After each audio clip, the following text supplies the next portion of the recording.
Why did Poppy run away at the end of chapter 4? For all this time, we had a somewhat safe assumption that Poppy could be trusted. She saved us from Kissy Missy in chapter 3 and helped us get around in chapter 2. But there is also the fact that she backstabbed us in chapter 2 by switching the train on us at the very last moment, using us for her plan, rather than allowing us to escape and keep us out of harm's way. So in chapter 4, it's not too much of a surprise to see her look out for herself, just like she did in chapter 2. But this time, she's not just changing the tracks on us. She's literally leaving us for dead, as while we're in the ventilation block, we hear the prototype's footsteps, and he says he put the bombs we had earlier to good use. From Poppy's perspective, we are absolutely, say it with me now, cooked. There is like a 1% chance of survival here, and she runs away to try and save herself. But let's really dig into why she left us, because maybe she actually did have a good reason, or maybe she's even worse than we thought. In the phone call we hear between her and the prototype, we hear the prototype call Poppy's address right then and there. Bro, if this was a real life situation, it would immediately get translated into a Call of Duty lobby, because somebody's gonna get quickscoped and send a message to the other guy, sending them their exact address. Is this where you are, you freaking quickscoper?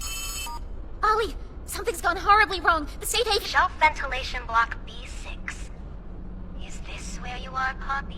But after this, he reveals that he was Ollie the entire time, which I predicted, by the way. And he tells us that he's going to put Poppy back into her case. It's time to come home. And from what we hear in chapters 3 and 4, she was put into that case all the way back before the Hour of Joy, meaning she'd been in there for about 10 years now. And I don't know about y'all, but if I stare at my wall for 30 minutes, I'm already tweaking. So Poppy is most likely going to be the most emotionally stressed out doll, the first emotionally stressed out doll we have met. I'm pretty sure anybody would crash out going through that. And since she knows the prototype's capabilities, she probably knows that it's not joking when it says that. And we also hear right before Poppy runs away that she's breathing heavy. She's probably under an intense amount of fear and trying to analyze the situation while emotionally distraught. She thinks that leaving us behind is the better option. And from her perspective, if we're all absolutely cooked anyway, then her being the only one who can fit into the vents and run away would be the objectively better option, because if she doesn't have to die, then she just wouldn't. But that's just me trying to show you what could be looked at as good.